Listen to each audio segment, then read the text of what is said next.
Hey up, guys. So we're starting a new project. This is going to be fun.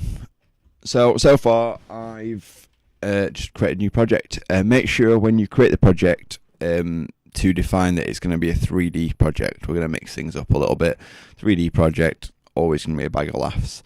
So to start with, what we're essentially going to do is we're just going to set up our scene. We're going to talk a little bit about navigation because it's slightly different now because you have this extra view to be looking at. You can rotate round in here and all that kind of stuff. So I'll just quickly talk you through that, and then we can kind of move on, do the scene, and then we'll leave it there and move on to the next one. So just in general, kind of rotating around here, just right click, and do whatever you need to do. You can pan and just move kind of side to side, up and down by just middle clicking and doing so. And in terms of movement, if you want to move around, make sure you right click and then use WASD like you would in like a normal video game. Make sure right click's held down because obviously right click means you can move and look at the same time. Yep, nice and simple.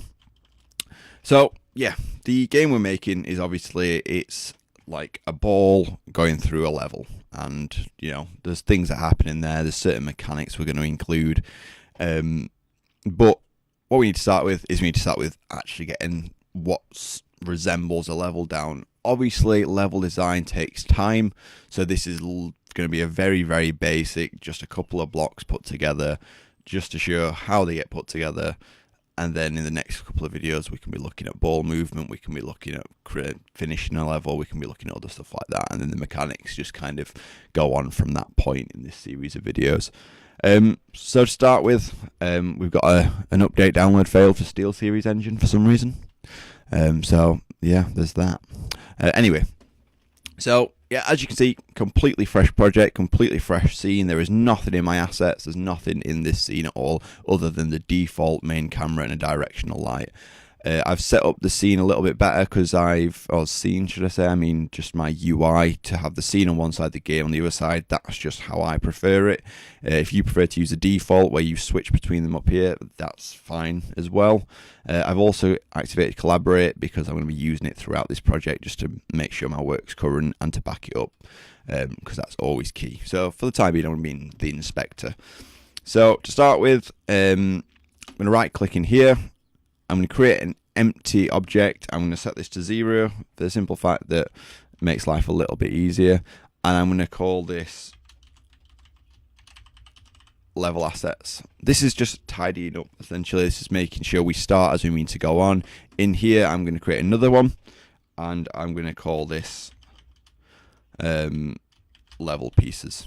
Oh, with a capital I for some reason.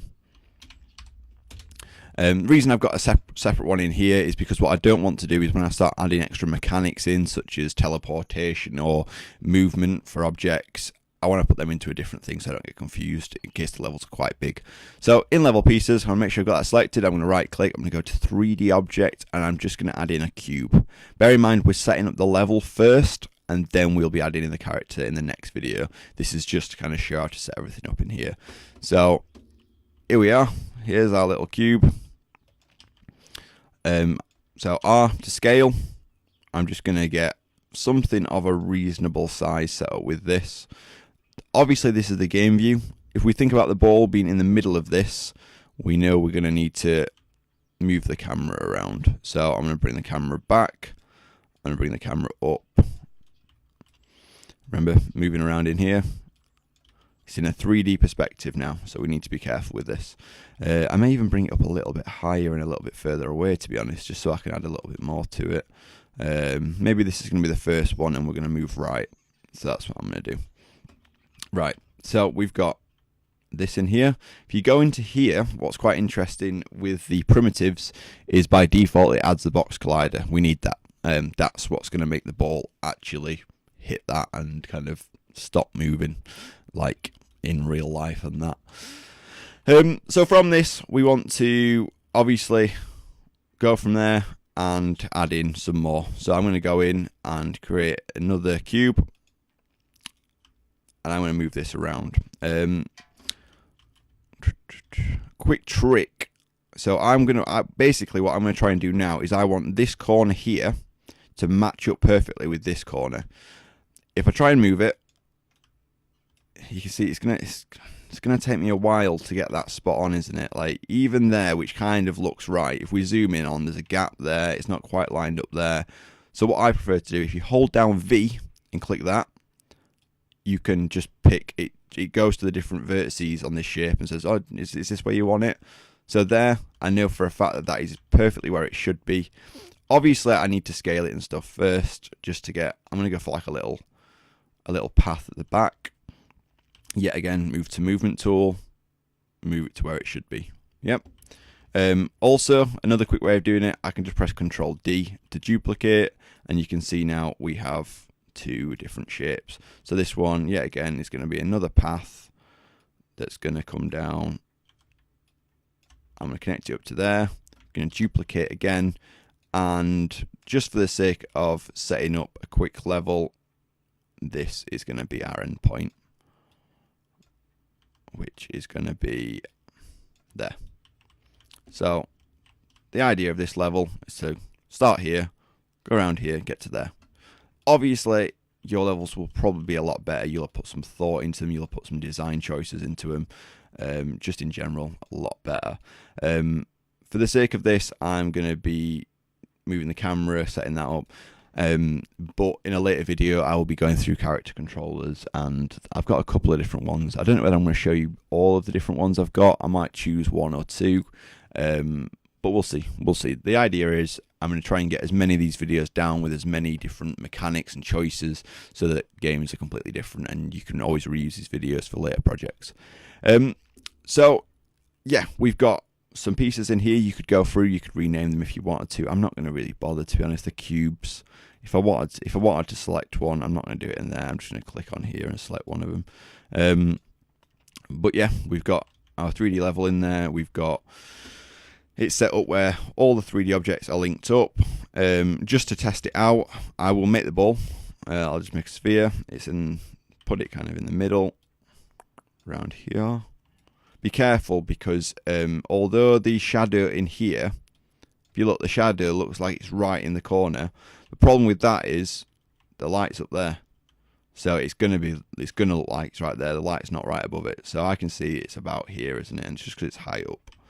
I'm gonna add a rigid body to this just so it drops. No other reason. Not a rigid body 2D. We're working with 3D stuff now. So if you followed the previous videos, we added a lot of box glider 2Ds, rigid body 2Ds. We're not doing any of that because it's 3D.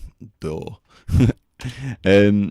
So if I'm right, then I should be able to click play, and this will just drop us right into there. There we go. It stopped moving because we've got them box colliders on there. What we can now do is we can now work with this to get some ball movement. I may even show you how to set up materials. That's very simple, because we're going to need to distinguish between certain blocks. So the next video, I'm just going to quickly talk you through the ball movement, and then I think at the video after that, I will show you how to kind of end a level, and we'll do materials in that one, just so we can distinguish where the level endpoint is from all the other blocks. Because bear in mind, we're using primitives. You will have, I'll show you this the video after that, in terms of the different primitives that you've got the options of using for this project. I will probably put them in the link below that video as well, so you can grab them from a G drive and stuff like that, as well as anywhere else you can grab them. But yeah, there we go. Nice, simple. We've navigated through, we've set up a new scene. I'm going to save this scene. I'm going to come out of play mode first. Save the scene as, I'm just going to go with test level, I think.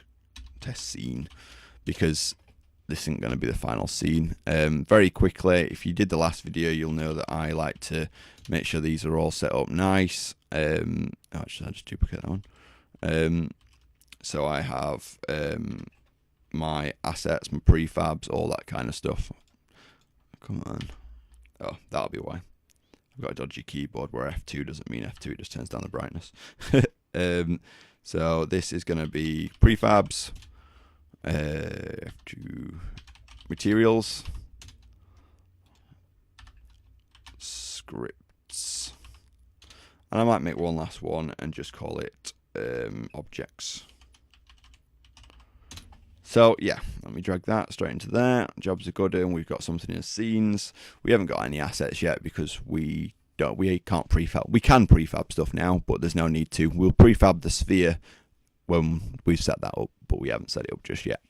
But yeah, there we go. That's the first video setting up the project. We've got the camera in the right place. We've got a kind of level in there, and we're at a good point to leave this video and start the next one on how to set the ball up and get that all working. But yeah, nice one. Cheers.